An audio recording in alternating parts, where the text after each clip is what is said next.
உங்கள் தவறுகளிலிருந்து ஏதேனும் பாடம் கற்றுக்கொண்டுள்ளீர்களா?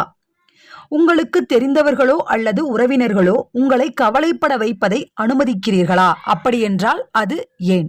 ஃப்ரெண்ட்ஸ், ஐ ஹோப் நீங்கள் ஆன்சர் எழுதிட்டே இருப்பீங்க அப்படின்னு நம்புகிறேன். எழுதிக்கிட்டே வாங்க. ஸோ உங்களை பற்றின சுய அலசலுக்கான கேள்விகள் நம்மக்கிட்ட என்ன இல்லை, ஏன் இல்லை, எது இல்லை அப்படின்னு நம்ம தெரிஞ்சுக்கிறதுக்கு என்னடா பண்ணுறது, நம்ம போய் ஜோசியமாக பார்க்க முடியும் இல்லை. பட் இங்கே கொடுத்துருக்காங்க. அதை வச்சு நம்மளை நாமே ஒரு சுய அலசல் பண்ணி அதன் மூலியமாக நாம் தேவையான தெரிவுகளை கண்டுபிடிச்சு நம்மளுடைய சாதனையை நோக்கி பயணம் செய்யலாம். ஓகேவா? சில சமயம் கனவில் மிதப்பவராகவும் மற்ற சமயங்களில் கைவிடப்பட்டவர்களாகவும் உணர்கிறீர்களா? உற்சாகம் தரக்கூடிய அளவுக்கு உங்கள் மீது செல்வாக்கு செலுத்தும் நபர் யார்? என்ன காரணம்?